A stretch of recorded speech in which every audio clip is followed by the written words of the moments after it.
Well, why don't you introduce yourself so people that are listening know who you are? Yeah, I am Cathal Quinn, Managing Director or CEO of Moy from Dublin, Ireland. And I'm here today with Kirk to follow up, I suppose, just have a chat about what's going on. Well, look, there's a lot going on since the last podcast you did with us, right? Yeah. And for those that are listening, we do podcasts that are really I've been doing some incredible podcasts lately with experts around power, right? A lot of different engine people from that vertical, oil and gas, and then understanding from an operator's perspective, some of the things that are really going to be triggering us from growth perspectives in the future, people and power. Do you agree? Yeah, 100%.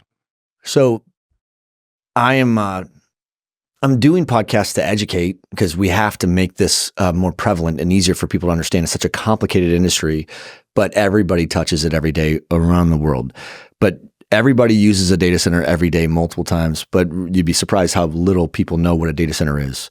So my goal was to really, some educate, some entertain, some inspire. And I think this is a podcast that I hope is going to inspire others to lean in, because you and I have had some of the most amazing conversations. In fact, I just got a text from Fonz who was like, tell Cathal that I need another 5 a.m. chat, right? He said that you know what that meant. Yeah, I know what that meant. But for us to build the greatest sky for the cloud or the greatest home for AI, to build these amazing data centers, we have to build amazing teams. And before we could do that, we have to build ourselves to be healthy and strong. And this industry, I came from the military. I think it lends itself to anybody in any branch of the military as an advantage to get into an industry as technical as this. But it also, there's a lot of things that we have that separate us from the trades or from the college graduates, and we could talk about those things. But as a mission, our focus is to build, these cathedrals that serve as the sky for the cloud. You and I are both in the same game. But my purpose as a business is to stop the cycle of suicide, period, full stop. Right. And I focus really hard on the veteran community, the part that I'm afflicted by. Mm-hmm. My history and background is simple. I was born on a military base and raised on military bases my whole life. My father was an enlisted person, 2 tours in Vietnam, became an officer and an aviator in the Air Force. All of his sons were former military. Being raised on a military base by someone who was raised by the military himself, he turned 18 in Vietnam, loading bombs on that force. The military is a leadership incubator. So my father trained me and my brothers like he would soldiers and sailors and airmen. It was a structure of discipline that really lent itself to him. He put us into combat sports like wrestling, which is a street fight with rules. And that enabled us to build a really healthy work ethic and then understand how to endure pain, right? And that lent itself for me when I went into the Navy. So I got into the submarine community and I had an awesome time, but it was a challenging time and it was the most rewarding time of my life. And all of those things prepared me for when I got out and got into this industry. I got cancer. So when I got cancer, I had to look at my life, and they said they couldn't guarantee more than 2 years of my life in that existence. So I had to stop and really take a look at that time. And that visit to my own mortality is the only thing that really relates me to my founders and a lot of the people that work for me, people that have dealt with their own mortality, people that had to deal with life and death in combat or through cancer or through their desire to check out, right? We have to help ourselves before we could help others. We have to lead ourselves before we could lead others. And to do that, to build great data centers, to build great teams, we have to build great people. And I do like talking about power and space power and cooling and all the emerging things that are coming as a byproduct of the surge of AI or the adoption rate of emerging technologies. I love it. But nothing is more important to me than stopping the cycle of suicide within the veteran community or in overall. And you and I have had a few conversations. Everything in my life prepared me, being raised in the military prepared me to be a good athlete in wrestling. Being a great wrestler prepared me to be a great sailor. Being a great sailor prepared me to have the mindset to go through cancer and not give up.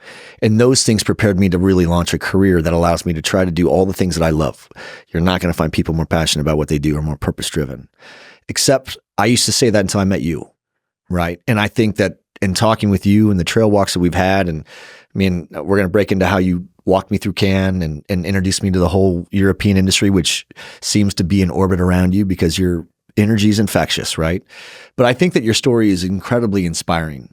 So for everybody that's listening, everybody at some point in their life is going to have highs and tremendous lows. Absolutely.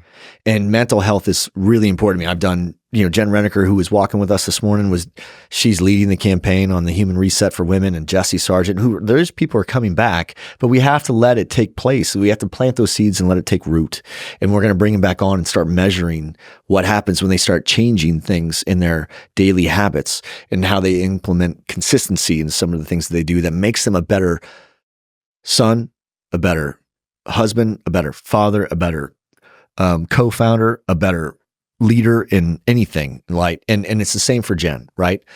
For you and I walked, and I have a story about my own mortality, and it's infectious and addictive to be around people that have similar stories, because I draw from that, and it inspires me to remember that I got to keep putting out and I got to keep trucking.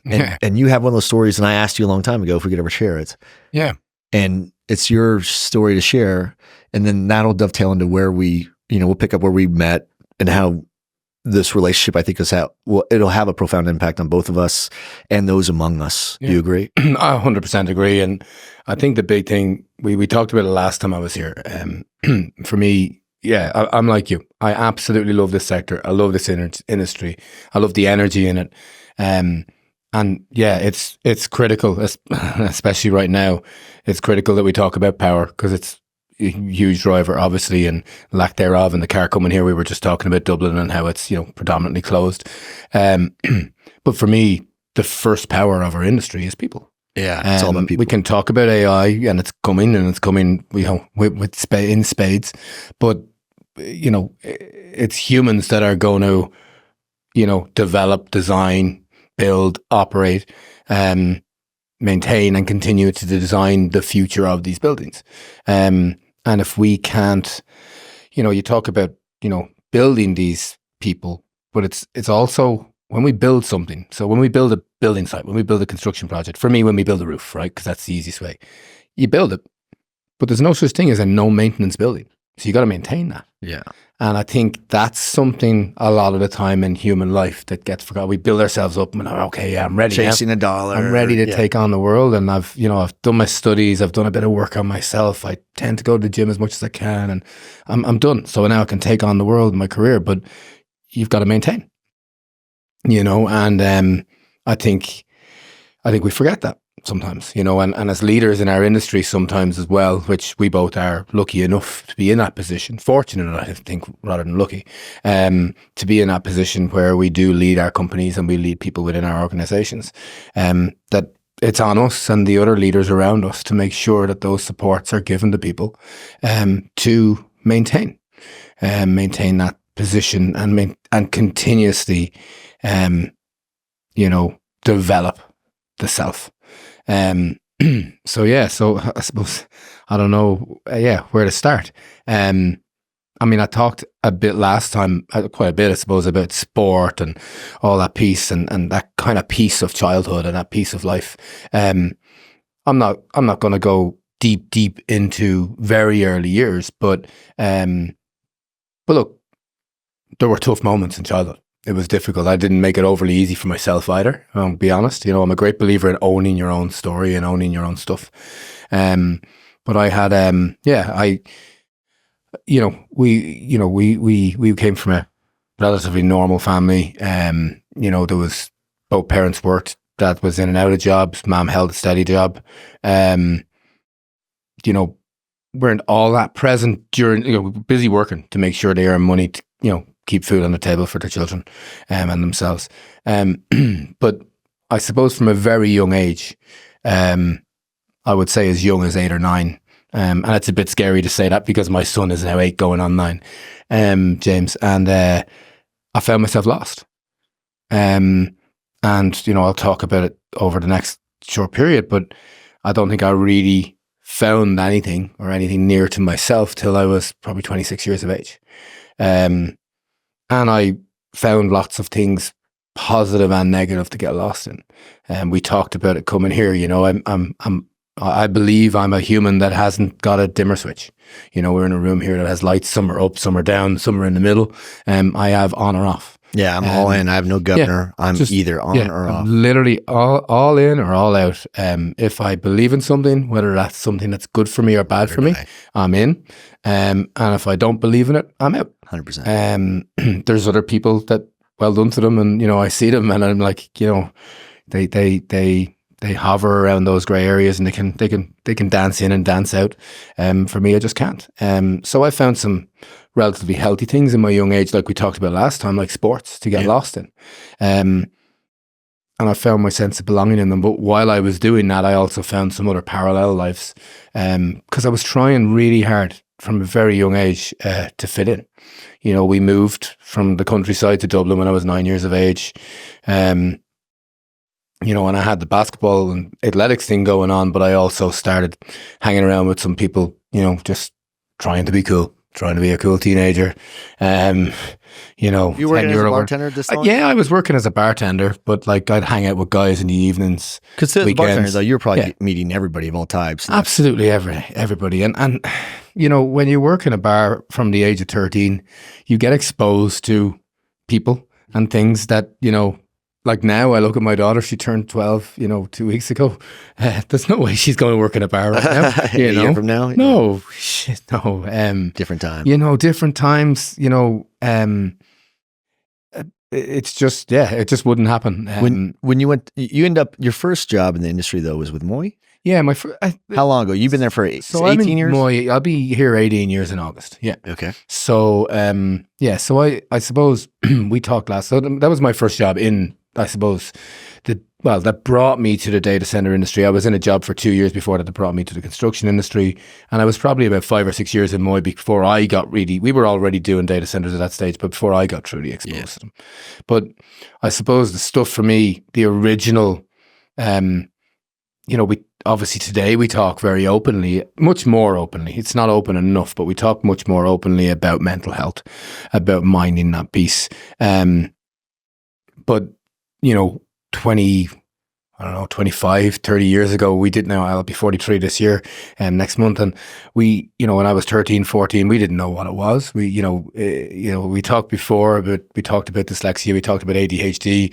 You had those, those sort of things going on for you or something close to them. When I was in school, you were just stupid. You were thick. Or you had a bad attitude. Yeah, or you had a bad attitude or whatever it is. And I was accused of having those. And don't get me wrong, there was days I had a bad attitude. But I really struggled with if that was said to me.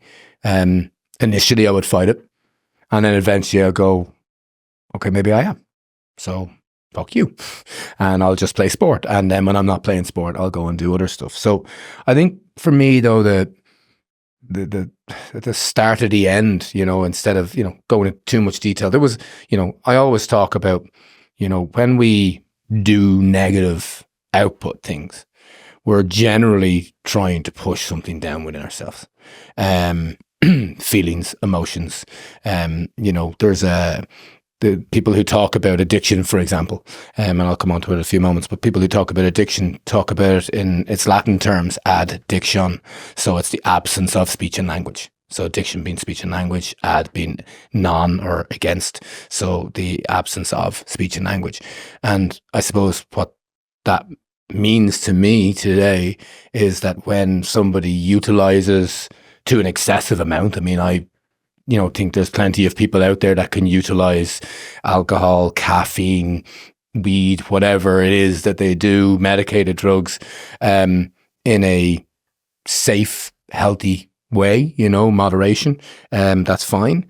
But I think when we utilize substances or behaviors, because there's a lot of behavioral addictions out there, when we utilize them in a negative way, we are pushing down that ability or that want to be able to speak about what is going on for us. And if we stop communicating, then we're pushing that pain inside us, and it's there. It's not going anywhere.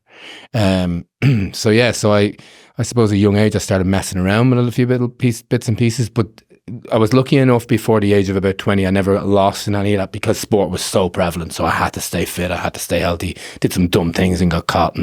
But nothing that got me in a ridiculous amount of trouble. But I think I said to you before that, I was fixated on the sport basketball. It was everything to me. But when I got to kind of that 18, 19 years of age, and, it wasn't going to be something I got a scholarship for, it wasn't going to be something that I got a career out of, I was really lost. I didn't realize that I know now that I basically grieved that. I still played sport for a while longer, but it wasn't to the level, and it was never, the dream was gone, and the, that love, it was still there, but I knew I couldn't achieve what I felt I wanted to achieve. So, when you have that drive for something for so long, and then suddenly there's kind of no point discover in that you drive. can't do it. Yeah. It's like popping a balloon. And then I just didn't want to do it anymore. But by 21, 22, I was just like, what's the point? Then that was the balance that kept you in check. Yeah, that kept me definitely in check. And then when you don't have that, then you're calling out of balance. Yeah. So I think about the age of about 21, I was working in the bars in Dublin Airport. And I've always flitted in and out of groups. I think it was a lot about my own discomfort within myself, I suppose, as I started to be exposed. Because I always felt like a fraud. I don't, I struggle even as an adult to explain that, but imposter syndrome shit. Yeah, total imposters from a very young age. And, in groups, you do stupid things to try and impress the cool kids and try and be the cool kids. And now you realize when you're older, they weren't the cool kids, yeah. And they weren't paying attention anyway. And they didn't give a shit what you were doing, but yeah, so I struggled for a long time with that. So about the age 21, 22, I was working in the bars in Dublin Airport, and I came across a guy I started working with, a guy I got on really well with, and he said to me one evening, "Hey, what are you doing this evening?" And I said, "Oh, not much." And he goes, "Hey, a few of us going to the Greyhound track." So he said, "You want to come along?" I was like, "Yeah, sounds like fun. Go and have a few beers, have a night out." Had never really been, and I walked in the door, and the usual, there's obviously drinks going on, and then I go outside, and this guy knows all about it. I knew very little about it. I'd been to one horse meet before, I felt absolutely overwhelmed with a sense of I'm home. You could gamble. And it wasn't something I had done much of. I mean, one or two punts, but nothing major. But it was the buzz. It was the energy around the place. It was the running, the moving fast, making decisions. And, first couple of nights, I don't think, it was, half the money in your pocket was for your beer and the other half was for punting. And if you had something left when you came out, great. And if you didn't, you didn't, you had a good night. But very quickly I got lost in it. I got really, really lost in it. I'd say for 6 weeks in a row, I went 3 nights a week, and just absolutely felt lost in that piece that was dragging me in, which was that instant gratification of gambling. I don't know exactly how many weeks in, but it was weeks rather than months or years. We were there one night, and there was these girls going around handing out tokens and flyers. And I suppose, like most things, when we look at cigarettes, when we look at alcohol, when we look at gambling, it's usually flashy adverts or it's using sex to sell. So obviously they had ladies going around. It was Ireland in the middle of winter, and they're going around in bikini tops and black trousers. Perfect, makes sense. In Ireland, makes lots of sense in Ireland in the middle of winter in a Greyhound track where it's cold. And they're handing around flyers for a local casino. And so the boys are like, "Hey, yeah, do you want to go?" And I was like, "Hey, you got a €10 or £10 chip for a local casino." And we went in, and I think that's when that moment, literally walking in that door, is when my relationship with gambling totally changed. I, for the first time probably in my adult life, within like an hour of being there, felt like I belonged somewhere. I had felt in my own way that I didn't particularly belong in my family of origin. I wasn't like anybody else, My brother was always a studious one. I was very different. I was kind of done with the basketball thing. I didn't have a plan in relation to education. I was working in bars, and I loved working in the pubs. It was great fun. And it's funny, I like most young Irish people, I love to go out and have a beer, but I wasn't really a nightclub scene guy. I had done the rave scene and stuff when I was in my later teens, but so this suddenly felt like home. You were, you're a young guy in your early 20s, a couple of £100 maybe in your pocket, no high rolling stuff here, but you're suddenly, sir, you're suddenly given a gin and tonic when you come in and sit down and have a seat, and we'll take care of you, and smoking area or whatever's over here, and if you need anything else, you come here, and if you want a sandwich, you go there. And I'm like, wow, this is how you're treated. And I mean, it's not, you see movies, obviously I'm in the States, so you look at, I've never been to Vegas, thankfully, but like you see places like that, and it's, you watch like Ocean's 11, Ocean's 12, it's big glamour. Irish casinos are small enough, but I believe the scene is getting a bit bigger, but thankfully I'm not involved in it. But it just, for me, it just pulled me in. It was somewhere you would just lose yourself. That expression when people say when they're going out in the beer, they're going to do drugs, I'm going to go and get out of my head tonight. Every time, every moment I was there, I was out of my head. You were not thinking about anything else that was going on in your world, only this euphoria that was being caused. Extremely false euphoria, may I add. This is definitely not an advertisement for this behavior or for this this enactment. But for me, I got absolutely lost within it. I suppose that went on for literally, 4 years. It became very quickly very hard to keep up with it. When I wasn't in a casino or I wasn't in a bookies, I was thinking about gambling. I was thinking about where I was going to get the money to gamble. Then as it really started to escalate, I just got a job in Moy. My previous job, I had moved from one job to another. Very few people know this, actually. But I'll open up and I'll say it. I had a job in ITW, and I actually tell people, and it's on my resume, that I left ITW and I went to Moy. But I didn't. I went from ITW and I got headhunted to go work for a company. But they thought I could bring contacts with me from my ITW reign. And I went to this company, and they were good guys. I won't name the company because it'd be unfair, but they were good guys. They gave me an opportunity. But I was naive, thinking that I could go in there and just earn big bucks. And it was about 15 grand pay rise. So, it was probably a 45% pay rise. So it was huge, and it was a nicer car, and it was all the flashy things that I wanted in the dream world of a compulsive gambler.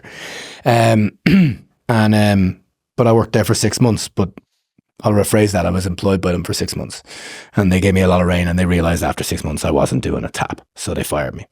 Then I managed to get a job in Moy. And and that helped because I did feel in Moy that I fitted in quite a lot, but I still had to fit in this other side of my life.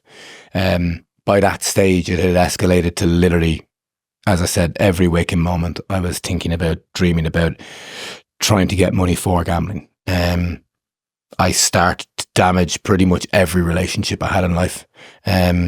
If you sat still long enough, or at least your wallet or your phone or something of value sat still long enough, I was likely going to take it. I had never, and I struggled with it initially when I came to the end of it, and I'll talk about that shortly, about how it all ended. But I struggled with the fact that made me a criminal and a thief, but it did. And I'm not saying that made me, because I'm a big believer when people say something like, you made me feel. I made me do those things. Nobody else made me do those things. I chose to do them to feed my addiction, which I didn't realize at that time. That's what I had developed.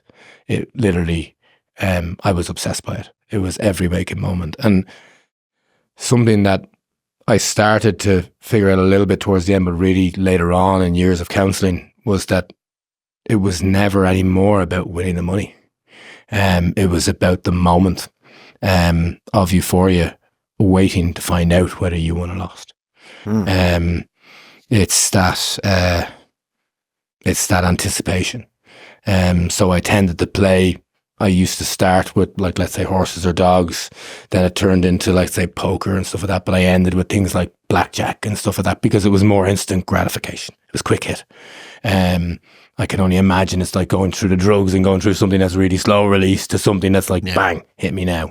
It came to a point that it literally didn't matter what it was gambling on anymore.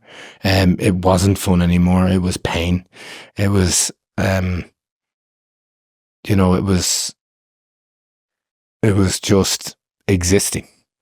I suppose one of the hardest things about it for me would have been, and looking back, is, some people did spot in me that I had changed and, I got grumpier and I was more distant, but it's not like drugs where you might be found on the ground with a needle in your arm, or you might be found in a corner, passed out with a beer, a can of beer in a paper bag, and you're drunk, you're clearly slurring your words, or you can't talk, or you can't walk. Process addictions, which gambling is known as one of them. It's silent, and one of the things about compulsive gamblers is they're phenomenal compulsive liars. So you learned to fabricate a story that would cover your love, which was the addiction, which was gambling. And it led me to really dark places. I did some things that I'm really not proud of. I did make amends in future years to some people. Some people are not in my life anymore because I did things so bad that I can't blame them, that they wouldn't want to be around me. And the guy I was at that moment in time in my life, I was an asshole. I was a horrible, horrible human. And that's hard to say. As someone that today prides themselves on trying to do the best and the right things, trying to be a good role model for my children, trying to be a good father, trying to be good in my industry, being the best I can be at my job. And I know we've all done stupid things, I get that, right? But to actually admit that that person was a fucking, excuse my French, I know you're fairly okay with it, but the only way to describe it is to elaborate as a fucking horrible human. But you don't own the market on that. At some point, a lot of, Dakota said something on the stage last year, and that was the first year you came to the conference. We'll talk about that because we're going to talk about DCAC Europe. He said something that I think the most feedback I got on was the phrase that he used, which is, we're all hurt people. We're broken people trying to help other broken people, and hurt people tend to hurt more people. Right. So we're all trying to figure out, I think the way this ties back to technology is going to be pretty interesting as we talk. I mean, we were talking about this morning on our walk and stuff, but I want you to continue, because what we talked about last night was, I'm like, you can't talk about and you can't be proud of the man you are today unless you can embrace and accept the man that you were that got you here. And that includes all of the mistakes that you made that are part of human nature, and you don't own the market on that. No, we all are broken people trying to help broken people. We're hurt people that hurt people sometimes. But at some point, you do have a responsibility of trying to get your shit together. Absolutely. And when we were walking on a trail, we were doing the Hill of Life in Austin, the Greenbelt. And those are some good hills, right? Mm-hmm. And I remember stopping in my tracks trying to go up that big vertical one day because you were telling me something. I was like, wow, I had to stop and process it on those trails, because I was like, man, you have a pretty strong authority over who you are today, right? And who you are. Jesse Sargent was on here in the Human Reset, and his phrase that he used that everyone uses back to me is, rock bottom's really a really great place to build from. It's a strong foundation.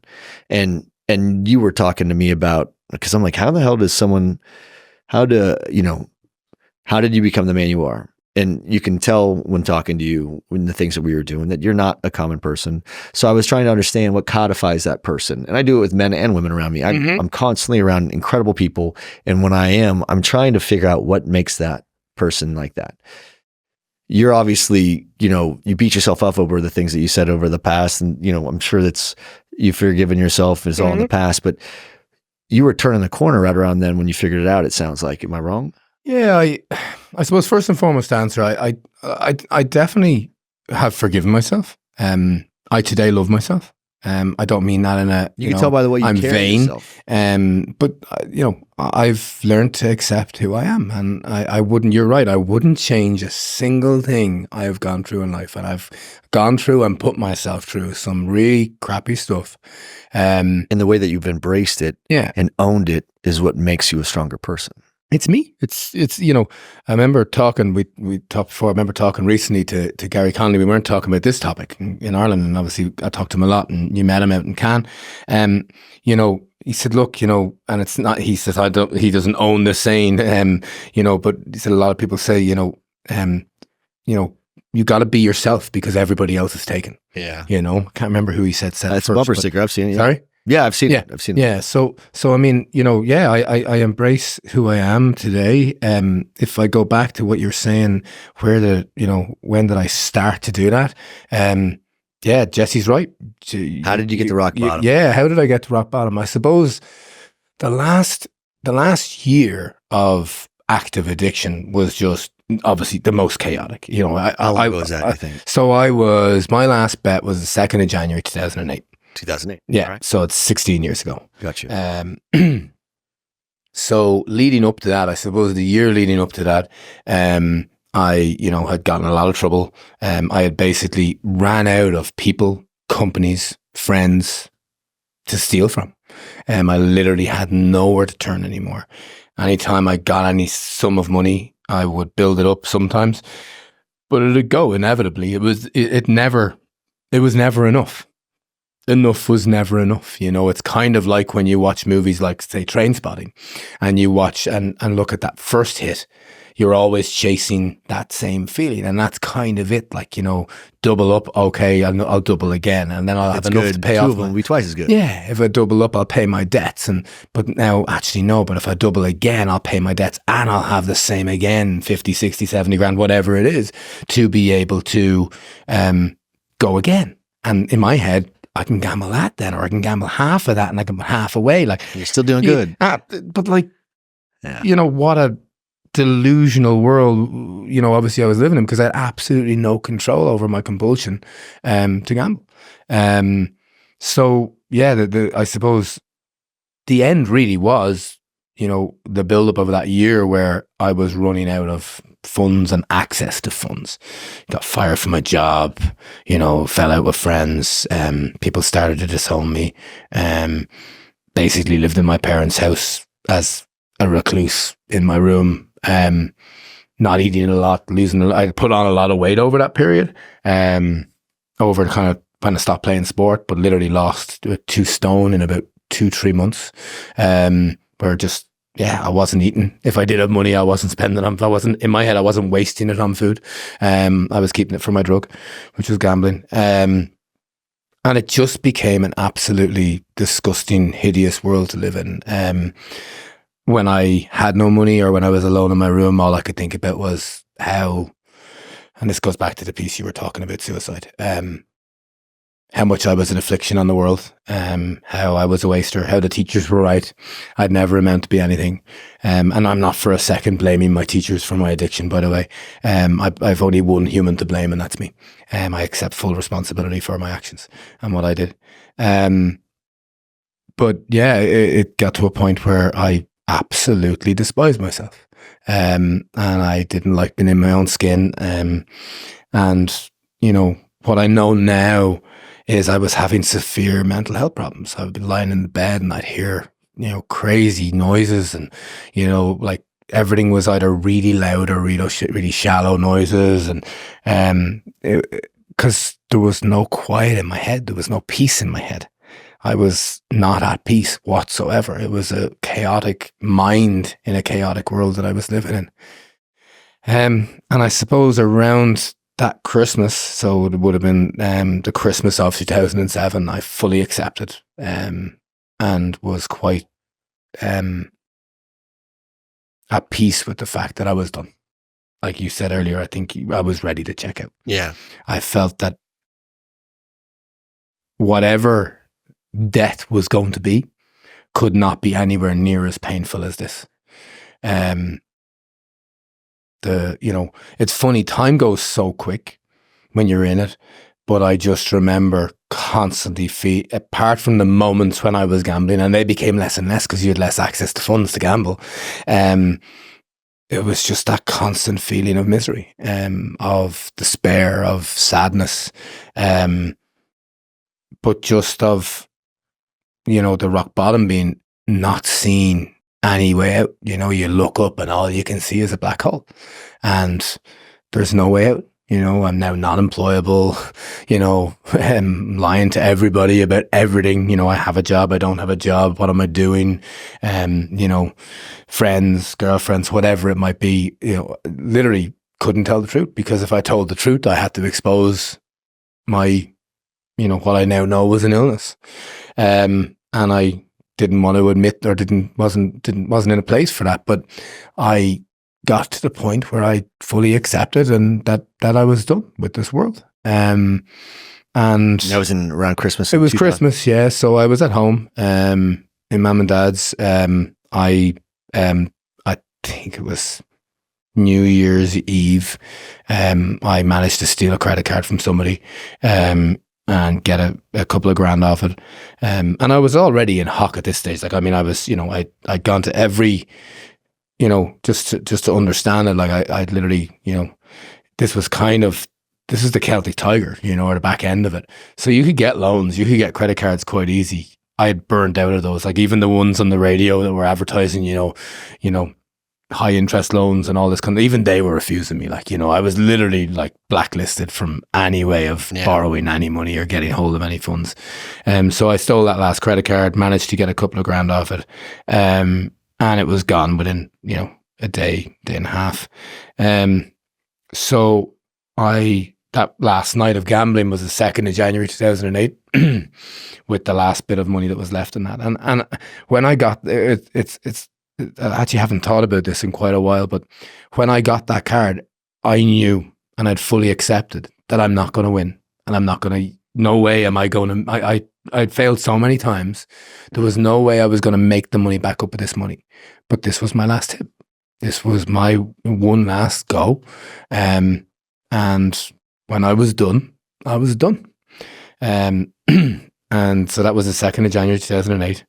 And on the 3rd of January 2008, I suppose I failed to say that on a few occasions over the previous year, I had, gotten to bottles of pills and tried to take loads of pills, and, in my head thinking I was going to kill myself.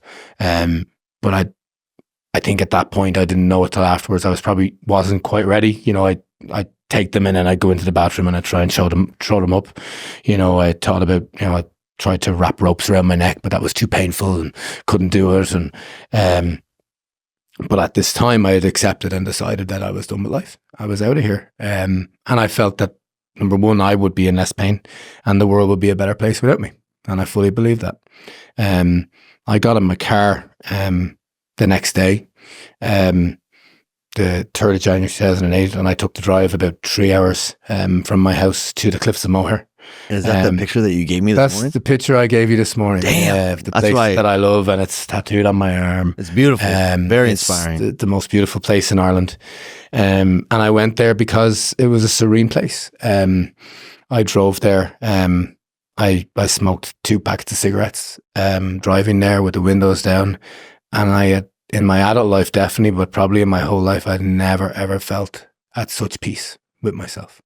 And I can still accept today that it was one of the moments, even though for negative reasons, that I have been at such peace with myself, because I believed that the decision I was making was the right decision and that I was ready to do it. And I drove there, there was no noise in my head. There was no sounds. There was no, negative voices. There was just full acceptance that the world was now over, and that was okay. Obviously, it's clearly not okay, and we'll talk about suicide in a few minutes and what it does and what it leaves behind. And but that's where I was in that moment. That was my rock bottom, and it was. Leading up to it was a disgustingly horrible place, but that, as I said, that was a serene place.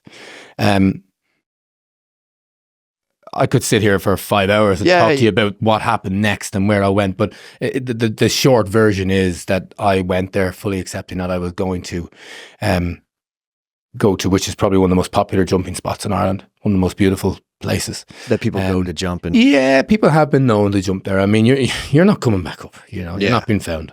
Well, if you are being found, you're found as a dead body. I was, I was taught, basically, long story short, it's let me help duration. Let me help you. It's got to be tough. I haven't actually talked about this in a while like this. And listen, and you weren't going to until September. We talked about this many months ago, right? And it wasn't until recently I'm like, can we talk about this now? Yeah. Because it's such a prevalent thing. First, a lot of people operate in this world. Like, I have a cousin that killed himself. He was very young. He was overweight and just felt like he wasn't one of us. And he climbed into a bathtub and wrapped a shower curtain around himself. And then he blew his brains out. And he did that so that no one had to clean up the mess, because he never wanted to be a burden to others. That's had a profound impact on me. And listening to you talk about it, I could tell how it still stirs your emotion too. But I'm trying to make it I'm trying to humanize suicide or you, because you don't need that. But I do want people to understand that it's closer to them than they think.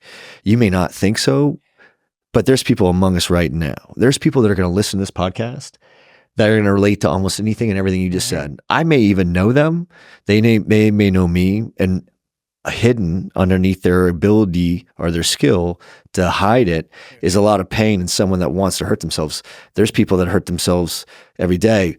I was focused on the veteran community because 22 veterans were one veteran killing themselves a day is still too many for me. Right. So in your world, you're one of us. Like you walk amongst all the rest of us. You look just like the rest of us. And without knowing any better, people won't realize what you've gone through in terms of your rock bottom.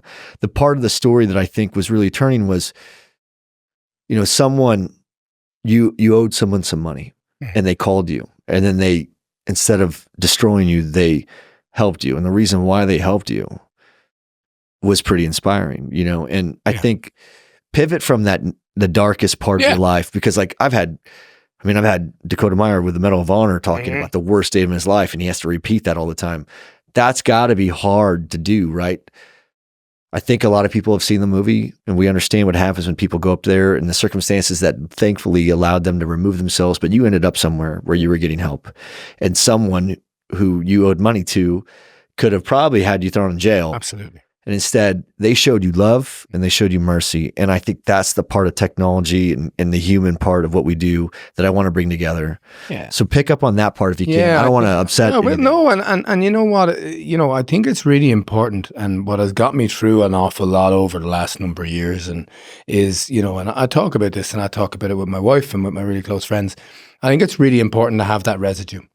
So I call it residue. If you think of, you fire a gun, there's gun residue left. So that's the residue for me, even talking about it here.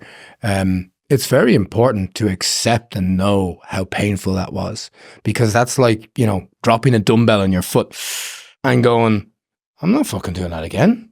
I hurt, so it's really important to have that residue. And I really believe in it. And I've had a lot of counseling and therapy over the last kind of 18 years to help me, or 17 years to help me get that point, to accept that, that's okay. And it's okay even when you're remembering it, that, it's not meant to be a beautiful fucking memory.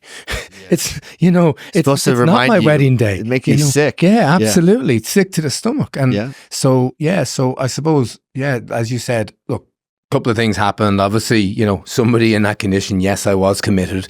I was, brought to a psychiatric ward in a psychiatric hospital, went through many assessments. And one of them, which brought me to the moment that you're talking about, but one of them that was quite funny was funny now.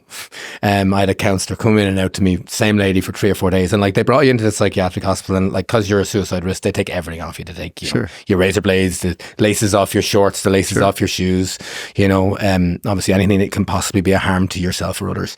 The lady said to me, and I haven't thought about this in a long time, she said, okay, I've got good news and bad news. She said, you're not altogether crazy.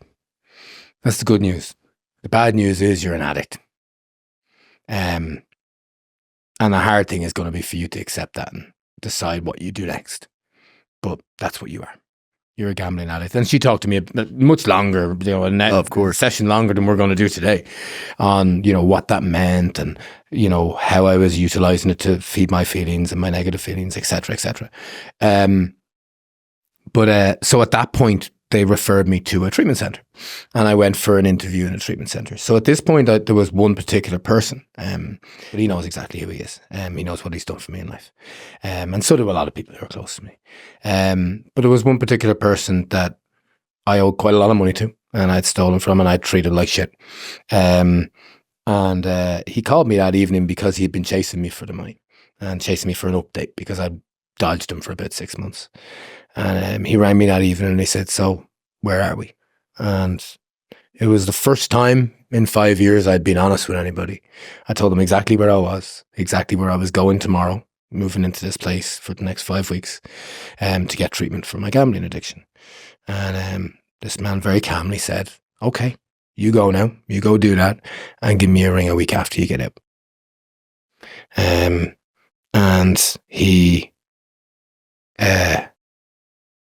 he gave me that space, and the next 5 weeks was actually, obviously difficult, and, going into treatment, going in exposed, and a lot of people, some talk about it, some don't, but a lot of people have been through therapy of different sorts. And, they say, my first counselor said, look, the great thing about recovery and treatment is, you get your feelings back. The shit thing about recovery and treatment is you get your feelings back, yeah. And you mentioned earlier, Jesse, talk about that rock bottom, and the other thing they warned you about is, look, watch out, because every rock bottom has a trap door. So just be careful. You think you might be okay, and you think you're rising out of it, but you can easily get lost again very quickly. So I suppose back to that moment, he told me to go away, mind myself, get well, or start to get well, and give him a ring, and I did. And again, it's another long story. You've heard quite a longer version of it, but basically that guy absolutely stood by me. And there was a reason. Yeah, he saw something in me. He also had a reason for himself that he had lost somebody close to him.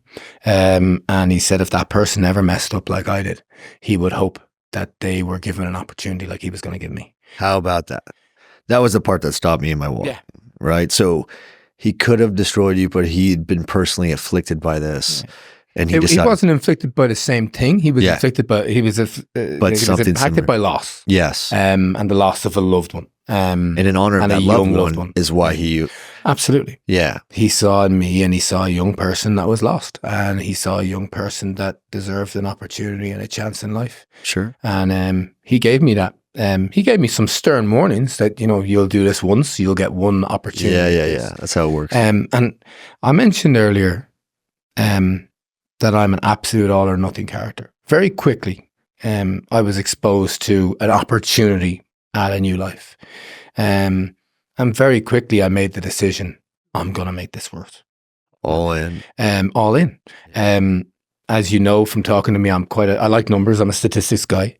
And one of the first statistics they give you when you go into the treatment center is, look, there is a 3/3 rule here. 1/3 of you are going to die from your addiction. 1/3 of you will flop in and out of this till you end up dying, and you'll come in and out of active addiction numerous times over your life. May not be the thing that kills you, but you'll never actually be fully free from it. And 1/3 of you will get this. And that day I made the decision, and I said, I'll be that 1/3. That's it. That's my all in. I don't know how I'm going to do it, but these people are here. They're professionals. And I felt suddenly like there was an opportunity or a way that I couldn't see only a week, 2 weeks ago. And obviously with the support of that gentleman and other really kind people around me, I spent the next, I suppose, numerous years, but the next year and a half, really rebuilding myself. And it was hard, I had to go back into situations where I had to admit to people what I'd done. There was certain people that didn't like that this person and other people had supported me and would have seen me as what I on paper was, a crook, a thief, a criminal, a guy that should have been locked up. I had some people say to me, you might as well have just jumped off the cliff. I had some people say to me, you know, you do anything like that again, I'll personally drive you to the police station. And, you know, and they're all opinions, right? You know, and don't get me wrong. As I said, I'm very, very, very lucky. Because if that person wasn't in my life, I probably would have gone to prison. And I still would be the same person, you know, so with the same potential within me, but it likely would have got fully lost. Yeah. And, you know, who knows? I know you joked last time when I was here, you were talking about the tattoos and saying, hey, you've obviously been in prison. Yeah, I wasn't quite, but I was very, very, very, very, very, very close. Sure. I've been lucky that I've actually got to spend quite a lot of time in prisons over the last number of years, but that's more supporting people, and we'll talk about that, but volunteering and doing some counselling work with some prisoners who have done some also tough and bad things and made some bad choices. But I've had an opportunity to work with some, and I've met some beautiful and amazing humans who've just, you know, they have made horrendous life choices and decisions, but so have I, and so had I, and so have many of us. As you said, you know, you don't own that, you know, you don't own that all to yourself, but I have to own mine. Yeah. And I think that's what's really, really important. And that's what I started to learn, was, I am responsible and I'm open to change. They were two of the slogans written on the wall of the treatment centre. And I think they were first two that, because I've always been the type of person, I latch on to little things. I need little things to grab onto, you know, and those are things. I am responsible, but I am open to change, and I am willing to. And I really worked hard in that year and a half to build back up. Got back into training, you know, didn't drink alcohol for a year and a half because it was part of the treatment. They say, look, you stay away from, you know, all mind and mood altering substances, etc., and behaviors. And, you know, I worked really hard on it. And then you got back to your old job? Yeah, I got back to my old job, which I was removed from. Yeah.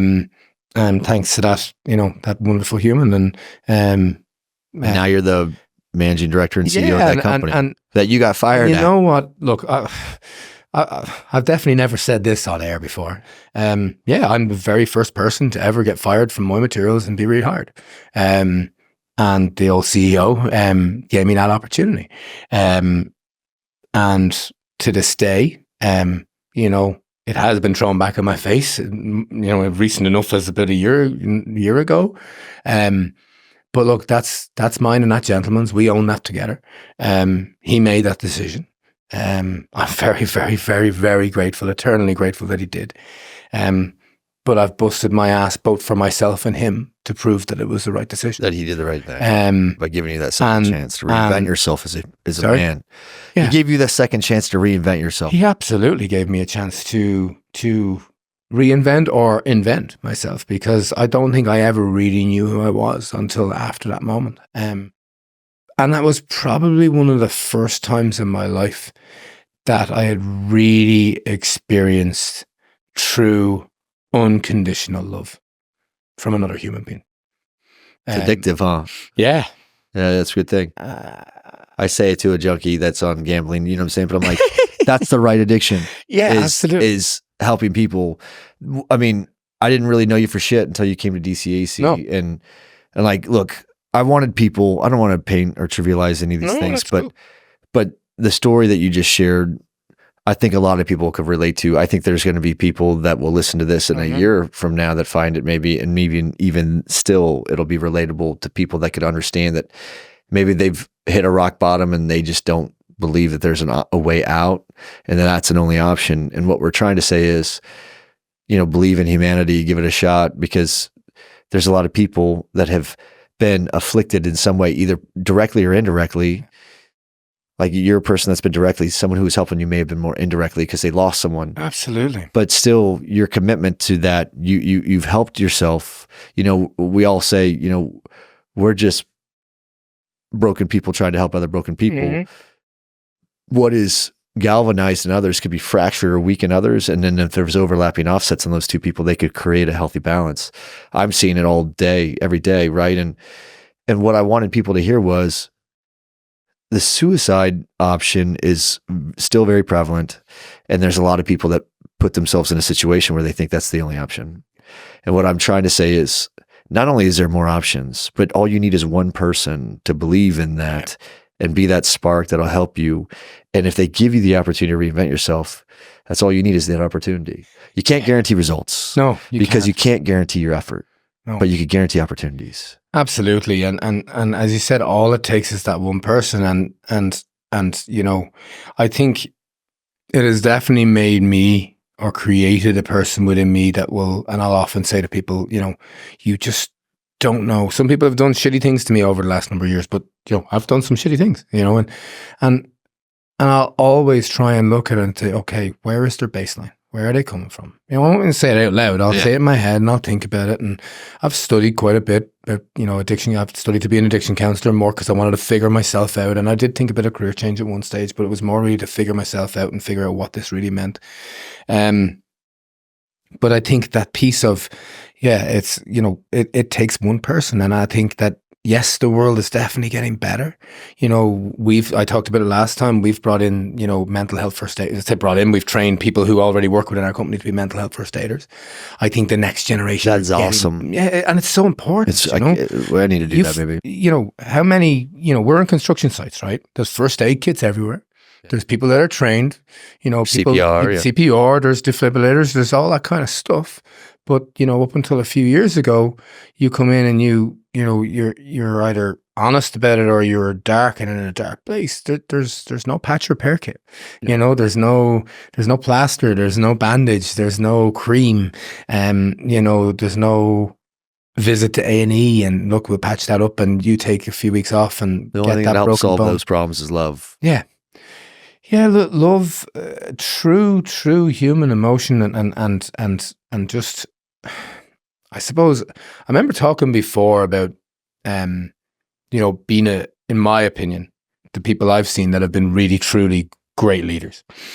And I believe to be a great leader, these people who have done this, they have to genuinely love the human race, because humans can be horrible. And we can do horrible things, especially out of desperation. But a lot of the time, there's a counterbalance or an imbalance of some description. It might be dealing with something that happened in your childhood. It might be dealing with something that happened in adulthood. It might be whatever it might be. Generally, you know, when you look at a child born in hospital, they're born innocent, right? Yeah. They're brand fresh, new, and then they become a product of the environment that they're in. And that's not always saying it's the parents' fault or it's the auntie's fault or whatever. It's whatever, right? But it's just a product of the circumstances. Sorry? Human nature, it's the circumstances of humanity. Mm-hmm. Yeah. Right? So there's certain things where, you know, a lot of culture differences, a lot of, there's so many things that you don't even know where to begin. But for you turned it into... You went from where it could have been something that ended your life to something that was the genesis of a brand new you. And that new you has clearly, you know, you've had to still continue to probably pay for some of the things that happened in the previous. But today, I mean, I met you because someone told you to come to our conference last year. And at the end, there was something at our conference that you liked enough to where, I mean, we're going to start talking about something that's really exciting here that I wouldn't be doing if it wasn't for you. Right. And it's like, I feel like we can do anything with that platform, but we shouldn't try to do everything. No. Right. But it's time to take the DCAC experience over the other side of the pond. But I needed to push on that, and I needed someone to kind of challenge me on why I do that. It's a big commitment. And it was you, and there was something, you know, you came to DCAC for the first time, and walk me through. Maybe we'll pivot from, like, I don't want to leave you without the opportunity to maybe find some closure in the way that you were describing your narrative. Go ahead. I think there's actually kind of a connection between the two, because I think if we go back to the very start of this conversation, we talk about, you know, that continually minding yourself or being human beings, and that maintenance, right? That continually maintaining. And I think for me, if I go back to go forward, you know, I was a year and a half into recovery, and I thought I was, you know, I'm here, I'm better, I'm great. Yeah, I'm brilliant. I came out because they do, you do like a 12 to 18 month aftercare program where you go back once a week and you have treatment, therapy, and then you have your own personal counselor and stuff like that. And I thought, yeah, I've made it.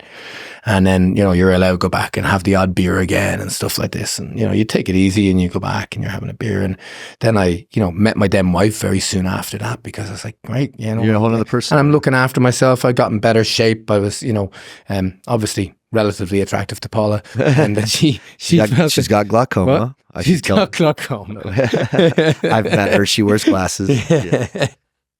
We'll blame the glasses, but she saw something in me, and she is the second person that really believed in me, and saw something in me, for the first time in my life, adult life, definitely, not me trying to lie or fabricate about who I was or what I was, because I was ashamed of what I actually was. But she got to know the real me, warts and all, exposed.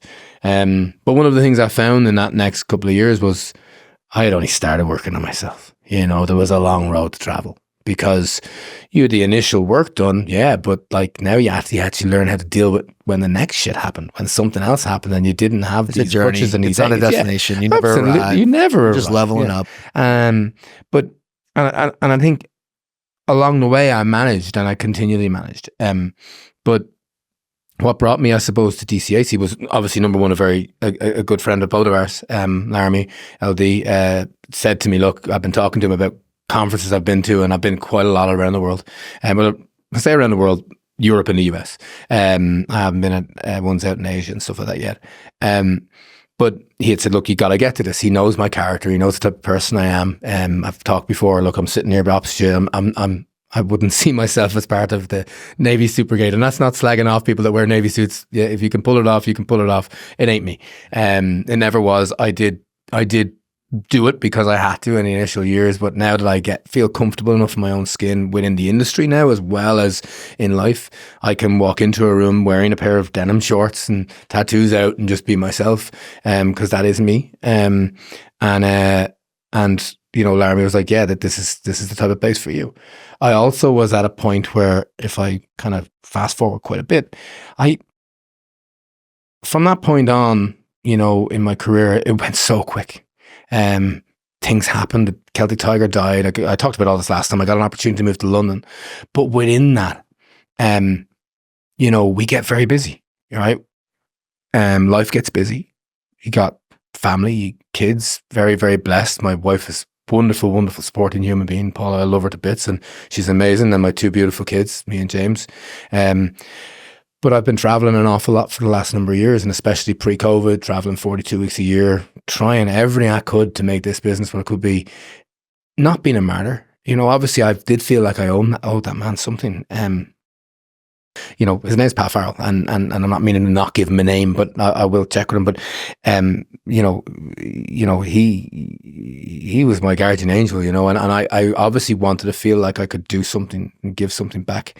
But I'm also so driven, that on switch, that I'm gonna make this work. And I drove and drove and drove and drove to do everything I could to make it work. And sometimes to the detriment of family time, sometimes to the detriment of, when I say my relationship with Paula, it was more missing things, missing time, not being present, or being present physically but not mentally or emotionally, because I was so distracted by this world that's now always on. And I found in the last 3 years that as I took over as CEO, as I bought the business, I had always obviously enjoyed and indulged in the party nights. This industry does not lack parties. Yeah, it invented them. No kidding. So, and you can convince yourself that, 4 a.m. I'm working, and I'm not saying you're not sometimes. Like, I was recently in Cannes and you were there, and I was out not drinking till 2 or 3 a.m. some nights, and there's guys and girls there that are having a drink and they're clearly working. So I'm not saying for a second that that's not. And And you can record this bit and show it to your husbands and wives and say, no, I was working. He said when I'm drinking, I'm working. But what I mean is there is business done at those times. You're building relationships. That's what you're building. But you can also convince yourself that when you can't actually talk and you're holding a glass and you're the only one in a corner, that it's just you debriefing with yourself and letting yourself go after a busy day. I guess what I'm trying to say is that I forgot to mind myself. I forgot to maintain myself. I was so busy being busy. And as the stress and strain and difficulties, professional loneliness, as I talk with Gary Connolly and some other friends about, and things happened, that I started utilizing alcohol in a very different, but at the same time similar manner to I had utilized the gambling. I was still functional, but I was utilizing alcohol in situations where I didn't realize it, but I was having a lot of anxiety. So I was suddenly, as a human who'd been very comfortable and got very well known for being out there, life and soul, and always chatty and having a laugh, I suddenly needed that extra glass of wine or two or extra beer to just get me to the conference or get me through the day. And I, look, it cultivated in a breakdown of sorts at a conference a year and 2 months ago. Actually, I think today represents the last 14 months today, the last time I drank alcohol. And is it a conference? Sorry, it was at a conference where it was in Monaco, where I had basically said to my previous my current mentor, he'll always be my mentor, that I was struggling. I didn't know what I was struggling with, but I said, look, there's so much going on in my world. There's so much going on in business. My head is just messed up. I really am not looking forward to this conference. And he's like, look, man, you'll be fine. This is your gig. This is what you do. You'll be okay. Get out there. You get your mojo back. You know, you'll go and you'll meet some clients and you'll get to see some of the people you already know, and you'll be in your comfort zone. You'll be fine. And he was coming from the right place saying that, but he and I, neither of us knew what was actually going on in my head. And, I basically had the whole week where I didn't realize it, but I was drinking through mild to moderate anxiety attacks. I thought it was the fear each morning. I thought it was the hangover. So then I'd have another drink to get rid of that. And by the end of that week, I had absolutely burnt out. I thought I was having a heart attack. I couldn't move out of my room. It took me many hours to move, and it's a long, long story. And there's a couple of people that helped me really strongly in that. And eventually I got home to my wife, and, you know, to say that she saved me and, you know, really helped me see that, look, you're okay again, you know, as in you're safe, you're okay, you're fucking up and you fucked up, and you could very likely throw everything away again that you worked so hard to build back up in your life. So, you know, please, for the sake of yourself. She wasn't even thinking of herself, you know. And these weren't necessarily the words, but this is what her actions were showing, you know, for the sake of yourself, do something about this. So I went to doctors, and originally they started checking me for heart attack, etc.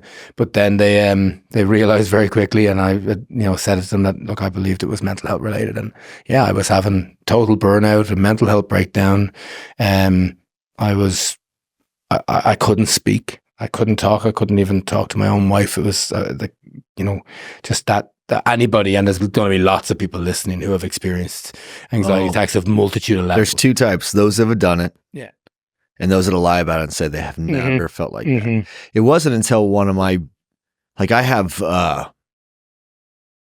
let's say there's 20 industry luminaries worldwide that they move the needle.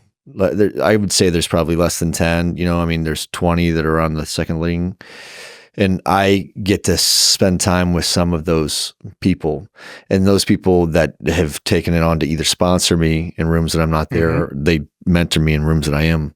And it wasn't until these savages of leaders that I've met who've created empires and empires started telling me and talking to me in a vulnerable way, right, about their, like, I had one of my mentors, literally I was sitting in his office once and he was talking to me, and I was trying to communicate in a way in which he, like, how you doing? I'm like, I'm fucking awesome. I'm great. Well, it's like the duck on top of the water. You just see this, you know, calm, serene duck floating around. You don't realize that its legs are kicking like a pack of ninjas under that water.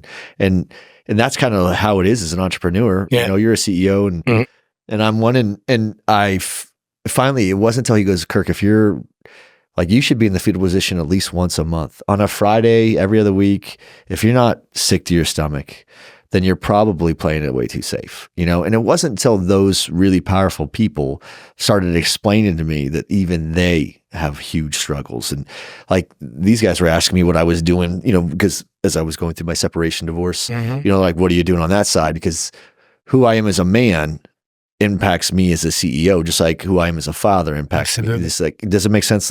There's all connected. It's all connected, right? So it wasn't until I had really healthy leaders that had been validated and proven, like they're telling me the things that they use as an adoption for their own mentality, their own mindset.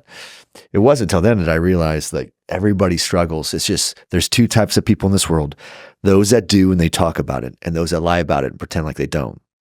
You and I are the people that talk about it.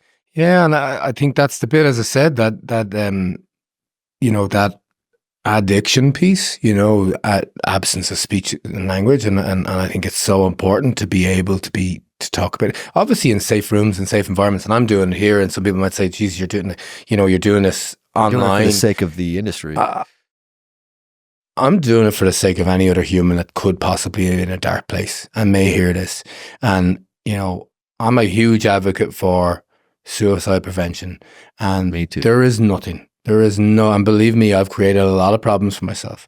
There is absolutely nothing in this world that should require that termination of life. And there is a lot of people, you've talked before about illness, there's a lot of people that unfortunately their lives are terminated early outside their control. And there's some that are very lucky and have managed to get through that. But you know, I am so grateful, so grateful that I was, you know, intercepted on that dark day, which actually was a serene day that I got to live. And don't get me wrong, I had to live many dark days afterwards. And as I'm talking there, even in recent years, after I, you know, have everything, as some people would look in, I had nothing because I was miserable, because I was, you know, drowning the sorrows. And I'll have more moments like that in life. I'll have other things that I do, but for me now, I chose to stop drinking. I've chose to give up caffeine at the same time because I was really struggling. I spoke to my doctors and I was really struggling with sleep. I was down to like 2 hours a night for a couple of years. And it wasn't just that it was 2 hours a night. We talked about this last night. You know, some nights when you're traveling on business, you do get lack of sleep. You have jet lag. But like you, I have no trouble getting to sleep anymore. Sometimes I just don't have enough time to stay in bed because of travel or whatever. I don't have the allocation of time. No, it's the allocation of time. That's when I lay down. Yeah. Out. I'm gone. Me too. Yeah. I have no problem falling asleep. I don't even know what that's like. It's just I wish I could get just even one more hour. Yeah. Like my goal is to get to 8 hours. And that's my goal too. We were talking about this, like that currently at 6 to 7 and pushing at 7 if we can. And the goal is to get to 8. But at that point, it was taking me 2 to 3 hours to get to sleep, to get that 2 hours. Because again, the brain was going so fast and I wasn't dealing with those new emotions that came as being a CEO, the weight. And I think, again, what I'm trying to say, I suppose, is that, you know, that's okay. You know, that phrase, it's okay to not be okay. And again, I found a way to then talk about it, and I now have some mentors in my life. We've had many conversations. You mentioned Jen, you know, other friends and people in the industry that I really trust, and other people in my life that I really trust and I talk to. That, you know, it's all right. You know, it's why I've, you know, done quite a lot of things recently to try and look at. I'm not saying, and I talk about this quite often. I'm not saying that everybody in our industry should stop drinking. Man, if you can drink healthily and you can enjoy it and in moderation or the odd night, do what you need to do, right? That's your decision. That's your call. Just live your own choices. But for me, I've become a great advocate of looking at alternative activities for people to do. Healthy hours. Well, healthy hours, yeah. And you know, you talked about healthy hours last year when we were at DCAC, and then, you know, we started doing things like yoga, and I've seen other people doing them in US events. We were doing them in European events, going for runs, going for hikes. And I think there's going to be more and more. And it's choice, right? And I think that brings me back to the question you asked me, right? So I had to go forward there to go back to DCAC, or at least give you that. So when I went to DCAC, bearing in mind, Laramie had probably described it to me when I was still drinking. I was like, you'll love this. It's a party, man. It's going to be cool. You'll love it. And bearing in mind, it was the first conference I went to, alcohol-free. Oh, wow. Right? So I went to DCAC. We have no shortage of booze there. No shortage of booze whatsoever. But it was the first conference, and I went to it, and I described it last time I went to it. Not that long after, it was the end of September. I'd only given up booze in April, so it wasn't that long.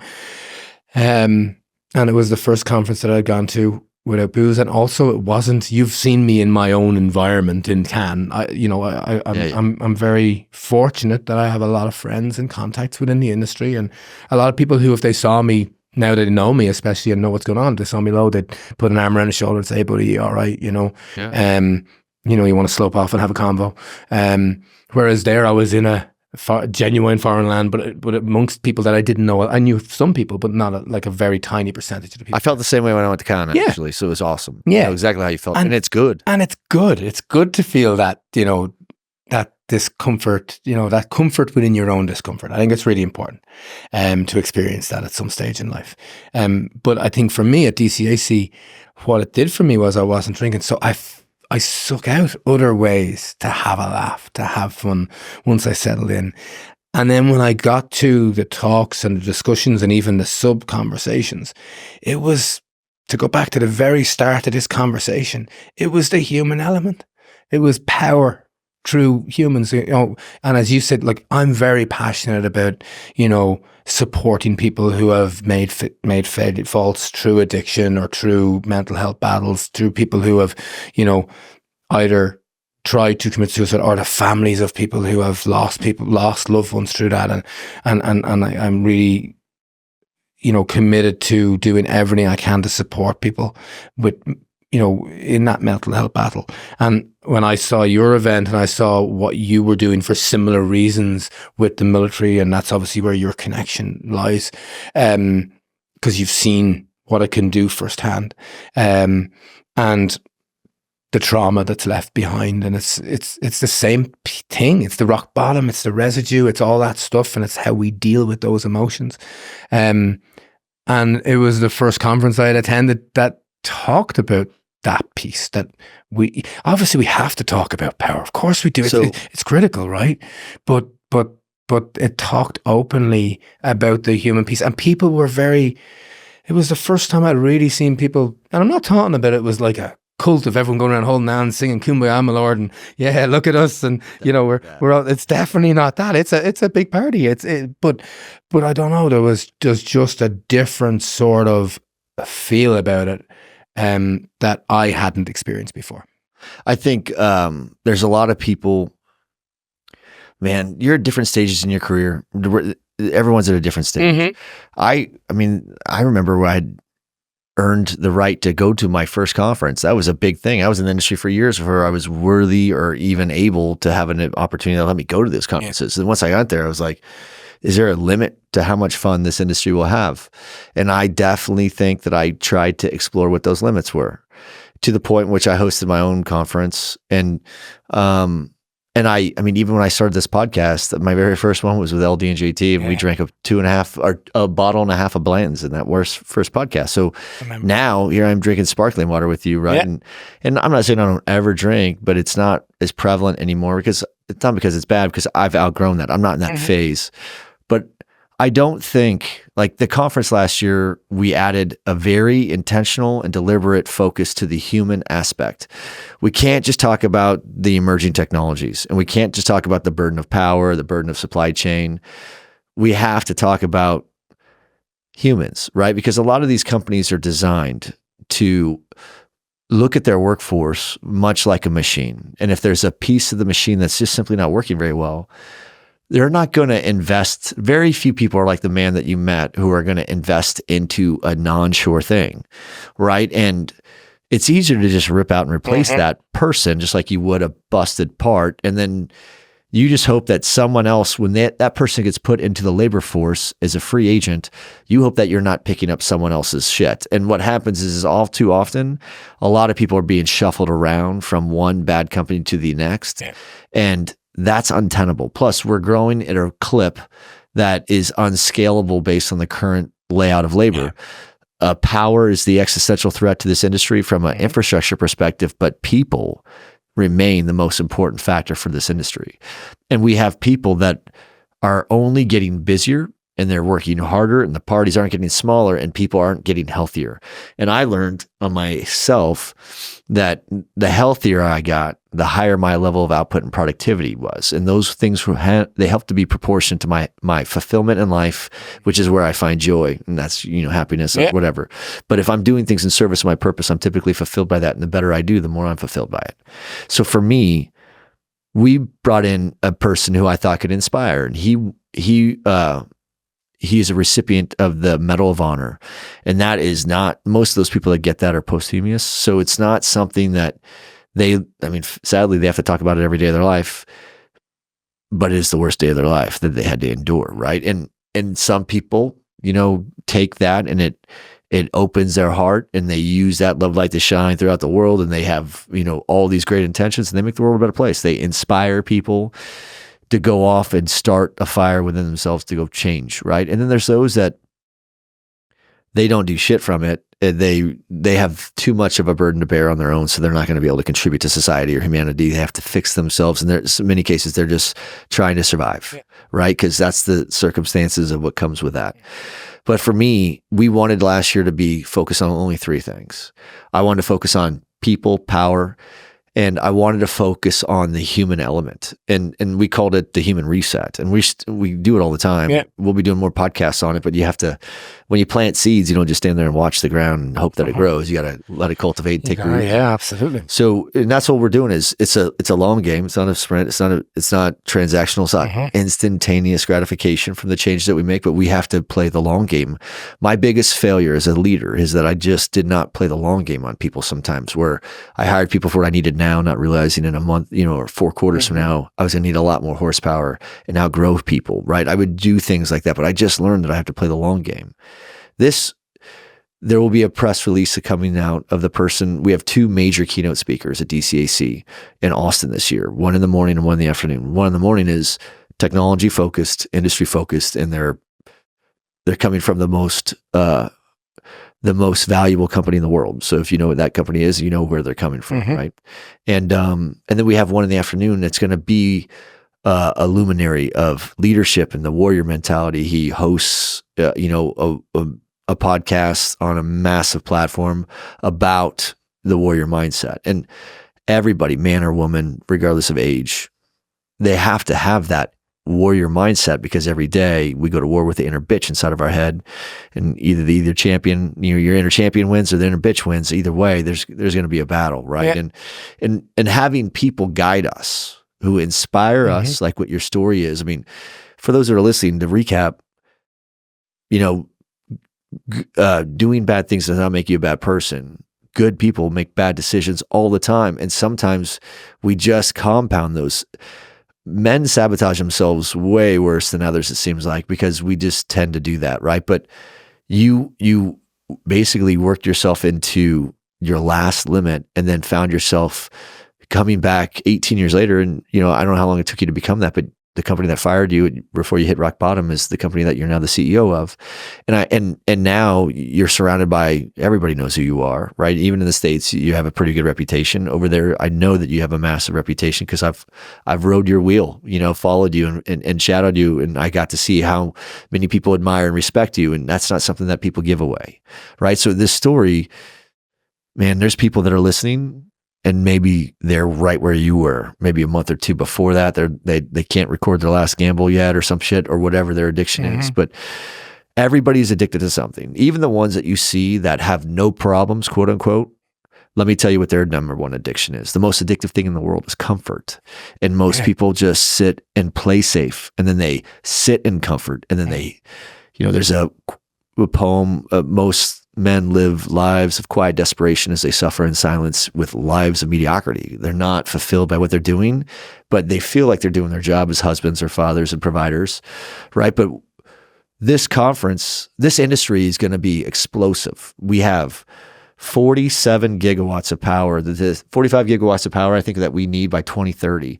27 gigs of that will come from natural gas alone. Power itself is massive, but even if we had all the power in the world, if we don't have healthy people. Yeah. And when I say healthy people, I mean, you and I were talking about on the drive here. I'm like, I could have the right diet, the right sleep, the right nutrients, the right hydration, the right exercise, the right fitness. But if my mind's not right, I'm still unhealthy. Absolutely. And mental health is such a massive factor now that we can't ignore it anymore in society. My company, this industry, they're not incubators of society's problems, but they are not free from them, right? So I'm going to work with a lot of amazing people. There's nothing more threatening or more dangerous than a man that's rebuilt himself, right? And you can tell the difference. A person like you could walk into a room and there's two types of people. There's insecure people, and there's the ones that don't like you because they're insecure, because they see so much of themselves in that, because you're a mirror for others, right? Mm-hmm. That they don't like what they see, so they don't like you. And then you have those that are like me, that we are inspired by you. We are inspired by your story because, man, I don't know if I have what it takes. I mean, I like to think, everything in my life is designed and built me to have the mentality, the fortitude to endure. But I don't know what it was like to drive 3.5 hours away, smoking 2 packs of cigarettes and standing on the end of a cliff, right? So I don't know what that's like.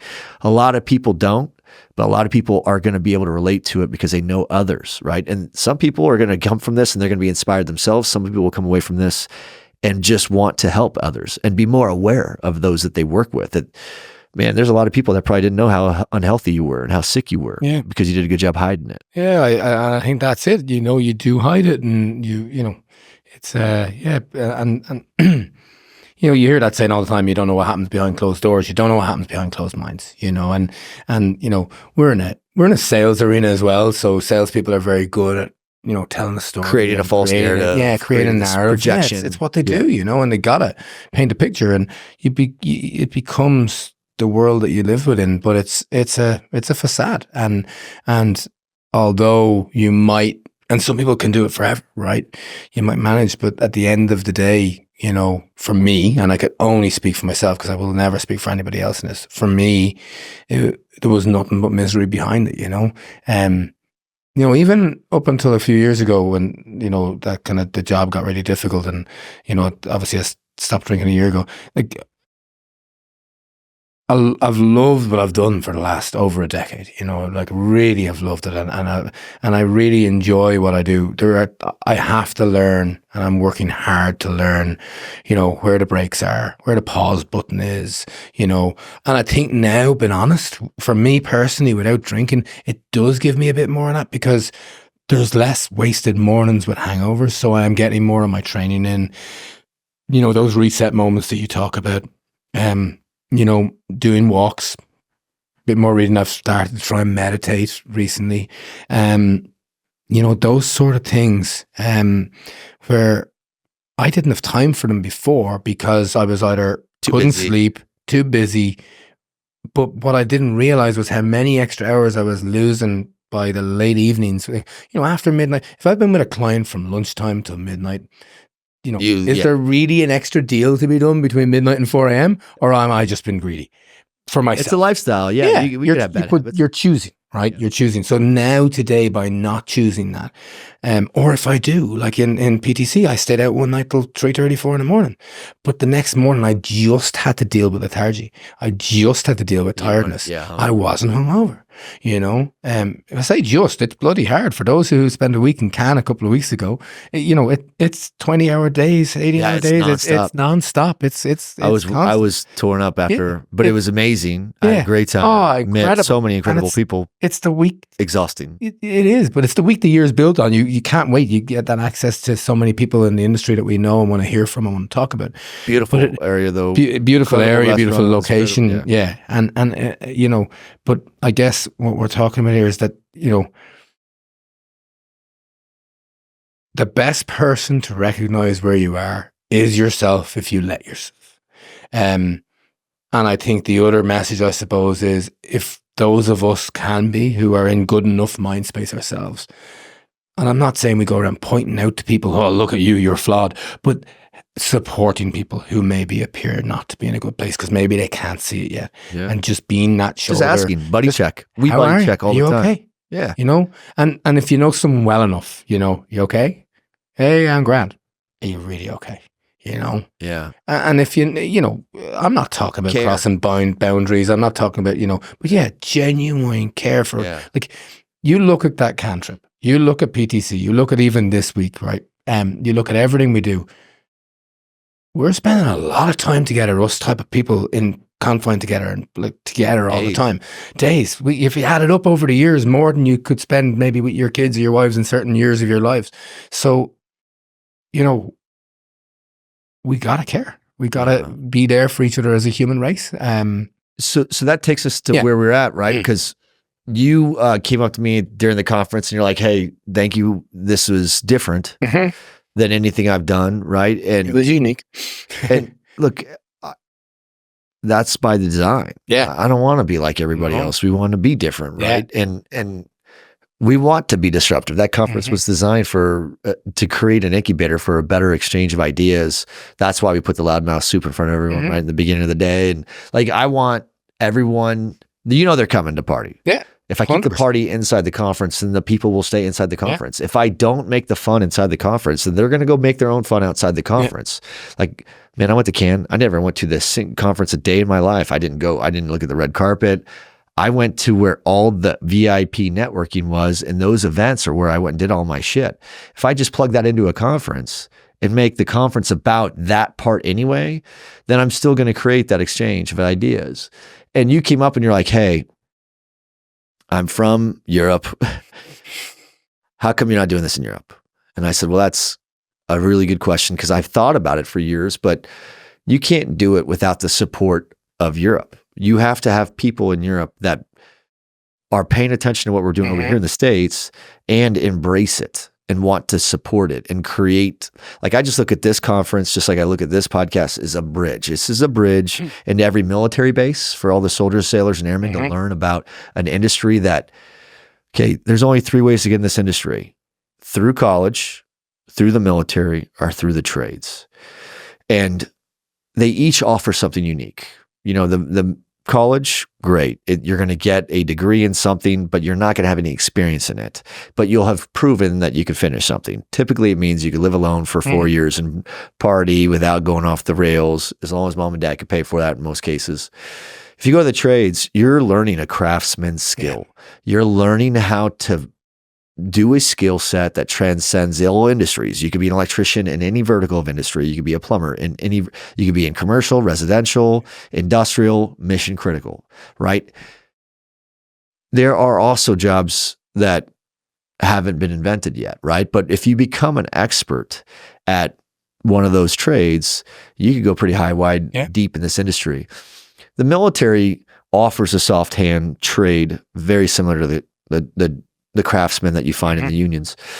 They normally give us rates or MOSs or NECs or EIOs. But what the military doesn't, they do teach you a technical skill at a very technical rate. And I went to a technical school and I had to learn technical shit. However, what I got from the military more is something that I started learning at a young age, living and born and raised on a military basis, is that the entire military is nothing more than a leadership incubator. Which means, we're going to teach you how to use a skill set, but more importantly, we're going to teach you how to teach the person below you that job so that you could learn it from the person above you. So we are creating that apprentice, journeyman, master program all ourselves in the military. It's just, it's predicated not on subject matter expertise, which is always evolving. I would challenge most people that find me an industry outside of the military that has more advanced weapons, machinery, and technology than the military. Why wouldn't you hire people coming from the branches that are exposed to that? And they're exposed to leadership, right? So you and I were talking and you're like, "How come you don't do this?" And I said, "Well, man, that takes a lot, but I can't just throw the rock over the water. I need someone pulling from that side for us." And you're like, "I'm all about it." And I think that what triggered you wasn't what we were talking about on power and people or the trends of the industry, the state of the industry. It was more like you liked how we were trying to focus on helping humans become better humans, healthier humans. Yeah, I think it was helping humans in that manner definitely become healthier humans, looking at the healthy areas, looking at what we can do to support people within this very fast-paced environment. And also what you were doing to try and attract people and thinking outside the box about the skill sets. Like I talked in the last pod about how I accidentally ended up in the construction industry and sales industry and then therefore the data center sector. And it's that piece that people talk about, and I think I heard it recently on I don't know if it was one of your pods or one of the other pods. I've listened to so many.